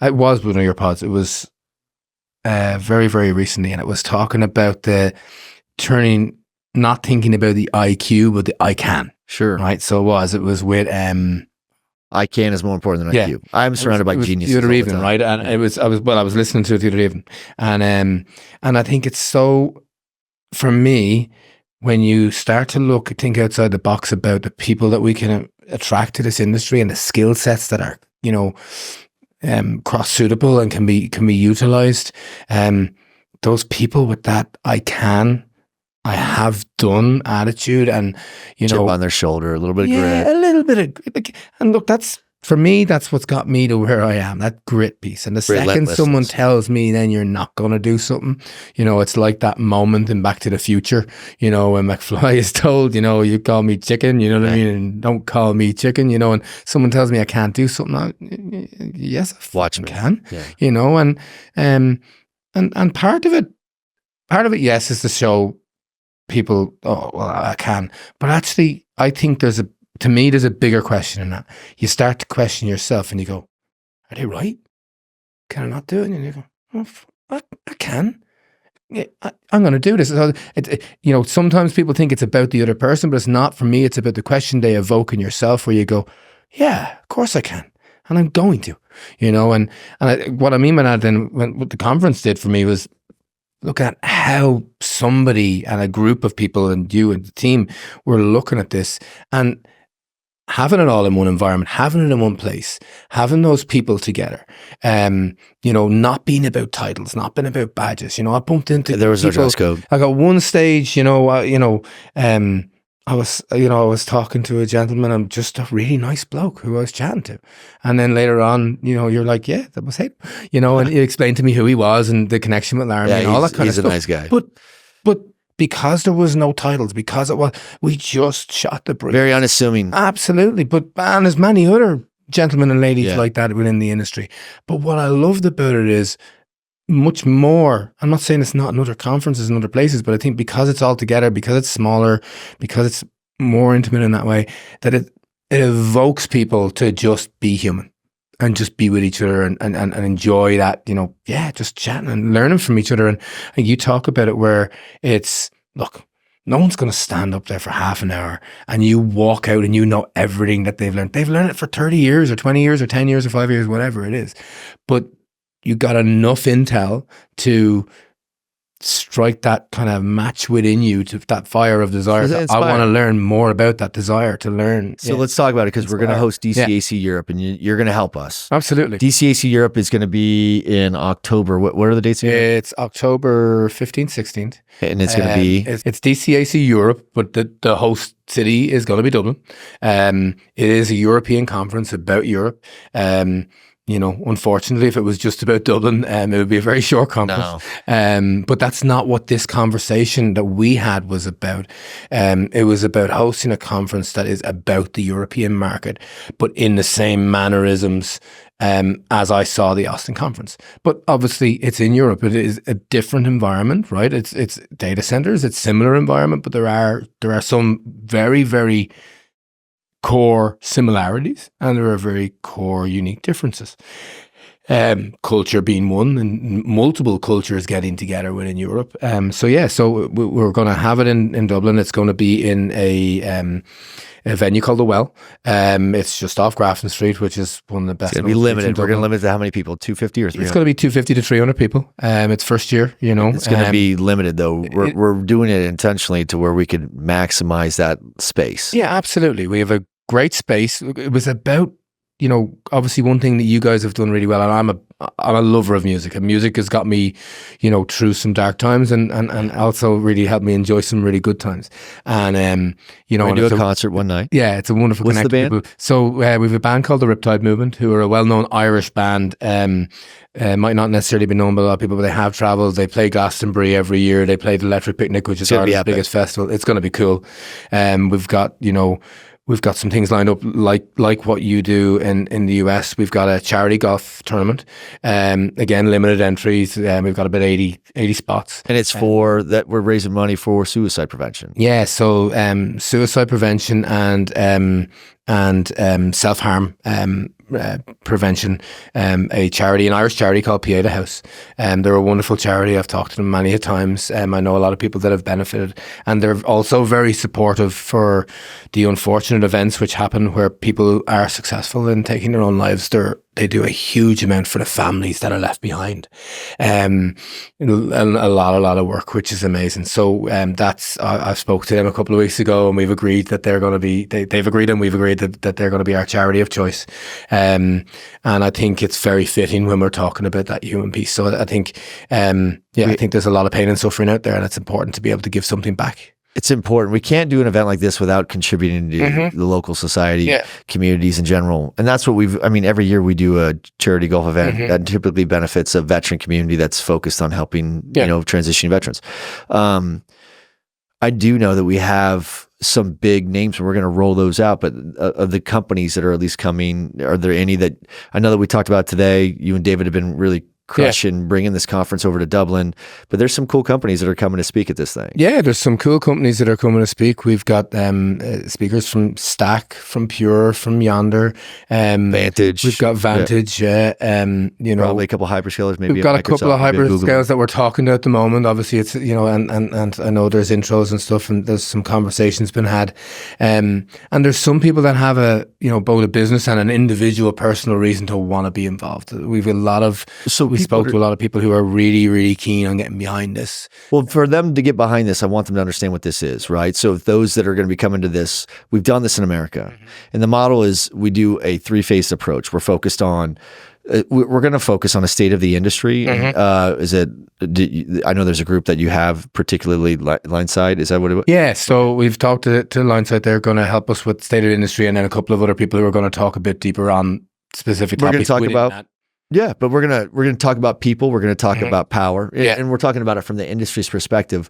But we'll also have a really awesome panel that will be named like I'm gonna moderate that panel if that's cool. But it's gonna be you and name some of the other people that you're gonna have in that panel. Yeah. So I suppose what we looked at, when I was talking to you and looking at this piece of, when we look to attract people into the sector, military is obviously a very prominent place to look. So we were looking at, so we have option with some military folk from SAS in the UK, and also some ex-military folk in the Irish market who are now actually involved in development of industry. And then I started thinking about where else do high achievers, high performers, winners, team players come from? Leaders, yeah, absolutely. And it's sport. We talked last time in the pod, it's actually people who have played team sport, like, the military is the ultimate team. Sure. I don't know if I call it a sport, but you know what I mean. It's the ultimate team effort, right? Sure. And so I've spoken to people who are involved within the Gaelic Players Association. So Gaelic sports are obviously huge in Ireland. As we know, they're not professional. Well, as a lot of people know, not everybody, they're not professional sports. But the guys and girls that are playing those sports are training like professional athletes, but they're not getting income. They do get some expenses. And their annual final of the year, has 80,000+ people at it. It's a cult following. The following of GAA sports in Ireland is the equivalent of college football or basketball in the US. Got it. It's not about your big soccer or NBA or NFL team. It's about your local community, where you went to college, what you're involved in, so your local county in Gaelic. So it is, and these people are absolute heroes. But when they finish their career, it's not like they've earned 10 million, 20 million. So they've got to have careers. And I have seen some of those guys that are in our industry that have played at like those footballers and Gaelic and hurlers, and then as well also rugby players. So we have talked to the Gaelic Players Association and the Irish Rugby Players Association. And those two associations, because those people don't leave with stacks of money, those two associations try to do a lot to help the guys and girls within those sports to look at education while they're actually playing, and then when they finish to look at their careers. So we're going to get those people to come in on a panel with us. We need them. But what we're talking about is you're attracting leaders, future leaders, or leaders that leadership transcends, right? You don't have to know a lot about a subject to be a great leader. And this industry, as a matter of fact, is not short on really intelligent people. I would challenge you to find another industry, in fact, that has smarter people. However, that doesn't mean those people are great leaders. It just means that they could do long division faster than us combined, you know? So we also need leaders. We need people that have command presence and conviction in what they do. And, you know, are going to do the right thing, even when it's a hard thing. And those are leaders, right? And we need those people. This industry is absent of that, or lacking that. And I think that what we're talking about is introducing leadership into this industry, and then humanizing what it takes to be a leader upstream and downstream, because this industry does need more craftsmen with a trade or a skill, but we need more leaders. And we're going to host a panel on the human element of what we do. So we'll talk about what's going on in Europe, what's going on in EMEA, what's going on in the industry as a whole. From a geography perspective, we're going to talk about the power constraints. We're going to talk about the constraints for labor. And then we're going to talk about what we're doing as an industry to help improve the lives of humans in this industry, so that as an industry, we can improve the output and performance of everyone in the industry. Absolutely. And that's it. And that's what we're doing. So we're doing it in October. We're going to do it like a month, it's like 3 weeks after DCAC Austin. And then we're getting right on a boat and we're going over to Ireland and doing the same thing. We're going to do it in a much more limited capacity, because we want it to be massively effective, right? And we want it to be something that we expand on. Maybe we stay in Dublin the next year. Maybe we move throughout another part of Europe. But I will say, we really look at Dublin is the perfect place to give birth to DCAC Europe, because I just see it as it's a gritty town. A lot of hardworking people. A lot of hardworking people from that nation are responsible for building a lot of the badass things that we have here in this nation. So I just see it as a city that has a chip on its shoulder, right? And I just see it as one that I've gone out there and played before, and it plays hard with you know? It does, yeah. But I love that town, and I think that's the perfect market in Europe for us to plant our flag for the anti-conference for the data center industry. And we're going to focus again on what's happening in that part of the pond. We're going to focus on the power and the people, but we're going to focus on the human side. Absolutely. And that conference is designed to inspire people. So no one, I always tell every speaker, and these are the speakers that if we're talking to them now for Europe, it's the same thing I tell the ones in America. No one will remember a word that you tell them, but they will remember exactly how you made them feel. So the job for every speaker is to introduce the listener to something that they are inspired to go learn everything they can about it. And if you can do that, then that's the only way to really grow this industry, is to get people to understand it better, and you have to inspire them to do that. And that's what the responsibility of these speakers are. Do you agree? Absolutely. 100% agree. So I'm really excited about this event. We would not be doing DCAC Europe without your leadership, the support of Moy, and all the network that you have, that you feel like, I don't think we'll have a hard time filling up 250 to 300 slots over there.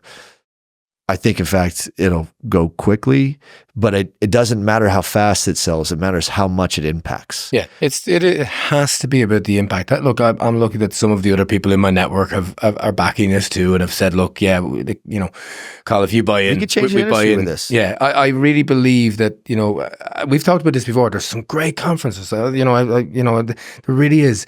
But I think that what we can do with this, on a small scale to start, what we can do with this is really change people's mindset, and just open people's eyes to. That's it. Open their eyes. Yeah, open their eyes. And you know what?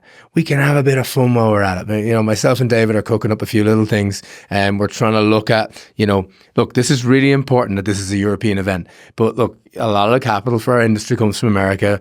A lot of the people that we know and the businesses that we know are US. So I think we're going to cross over a bit of fun between the European and the US mix, between food and activities and some of the stuff we do. And, let's have a bit of fun. Let's have a laugh. We're going to have some healthy hours there for sure. Absolutely. 100%. So what people could expect is this conference will have happy hours. I'm not taking the booze away because it is fun if you could do it in moderation. But I enjoy the happy hours just because I don't, and you've seen recently, and I'm going to drop one for yourself and David, but a big thing for me is, I've set up a group for you recently called DCAF, so Data Center Alcohol Free. We have a WhatsApp group, and we're talking about when we go to events and looking after each other and saying, hey, do you want to come out and we'll do something else? And I want to have a DCAF bar in the corner where we'll have a mixologist and we'll have somebody throwing out some cool mocktails and some stuff. We'll like have that this year. A bit of fun. Yeah. But we'll also have yoga in the morning. We'll have we'll have guided green belt hikes. I mean, I'll do the Hill of Life with people, right? So I think people are coming to this thing. If we made healthier alternatives and options available to them, I think they would use it. Yeah. I think that most people are awakening in this fifth industrial revolution, and they're becoming more aware of the things that they're doing that are unhealthy for them. And some people just don't know how to rotate on that. And I think this is where these things will start. So absolutely. I think one of the things that really clicked for me, we saw in camp, for example, friends of ours in the industry did a bike ride. Friends of ours, did a swim. Yoga. We did yoga. There was a hike done by Yonder, and other people did things. We organized golf, yada, yada, yada. But one of the things we did, and me and two friends, a friend and then a friend of his who I got to know, had a chat, and a couple other people were like, I'd love to do a run, and I like running, as you know. And you led a run, didn't you? Sorry, we organized a run, and it was very casual. There was no sponsors. It was nothing about money. It was nothing about anything. It was just, if you fancy coming out at 7 o'clock in the morning after probably one of the biggest nights on the beer of the data center year, then come on out and we'll have some fun and we'll run. And people were able to run a 5 or a 10. We got 70 people registered for that run. Not a lot of people knew about it. It was online. Yeah, right? I didn't know about it. 38 people turned up at the right location and ran. 17 people turned up at a wrong location and still ran. And about 10 other people I spoke to felt bad that they didn't get out that early, so went out an hour later and did a run and texted me going, oh, by the way, I did my run, send me a picture. So 50 to 60 people got their backsides out of bed at 6:30, 7 o'clock in the morning, because they know, this is a hard-paced environment we're in, and this conference or these conferences are hard-paced, but they wanted to do something for themselves. And I think, a lot of these people might have done something themselves on their own, but to be able to network while you're doing that, to be able to jump in the sea afterwards and go for a swim with Sheehan Nagel to organise a swim and stuff like that, that's so cool. So I think the same way as you've brought the happy hour of the conferences inside the conference, we bring that inside the conference too. And that's how we really, I think, turn the wheel of what we do here. Well, listen, man, there's no better way to wrap this up and bring this podcast home. I think that's the perfect way to close it out. But your story, for those that are going to listen, I hope that they're inspired as much as I was the first time I was on the trails and you were telling me the story, because it makes me believe like there's always hope. Mm-hmm. There's always people that care. And if they don't know, reach out to you, reach out to me. We care. And absolutely. We're here. Like no one, if they could hear this podcast, no one would be ignored if they reached out to one of us, just because that's just not how we're working, so. Absolutely not. And genuinely mean that, I am lucky, very fortunate that I had a couple of people in my life. I have lots now that support me, but at the time I had a couple of people, and Pat and my wife Paula have just been absolute guiding lights. A long time before she was my wife, but just been guiding lights and shone for me and being there to support. And at different points in my life, I didn't have people I was that close to, but there is the possibility of people that will help and will support if we can manage to ask for it. So yeah. Well, this is a new aspect for this podcast, but this podcast is still growing and evolving. Thank you for being the first one brave enough to come up here and talk about this. I admire your courage. I think that your energy is infectious. I think everybody that's around you feels the same way. And it's an honor to have this on this podcast, because there's people right now, there's people probably on my team that struggle. I bet you, based on the statistics alone, I have someone on my team that has thought about harming themselves. And if that's the case, someone's going to listen to this podcast and let them know that like we started this business to do really right by this industry, but it's to stop the cycle of suicide. Absolutely. And it doesn't have to be just within the venture community. If they're in my business, if they're in this industry, I'm here to help them too, just like you are. 100%. So thank you for giving us the opportunity to hear your story, to inspire these others and reach those people. Thank you for having me. I appreciate it, man. It's been an honor. Thank you. It's a pleasure. Thank you.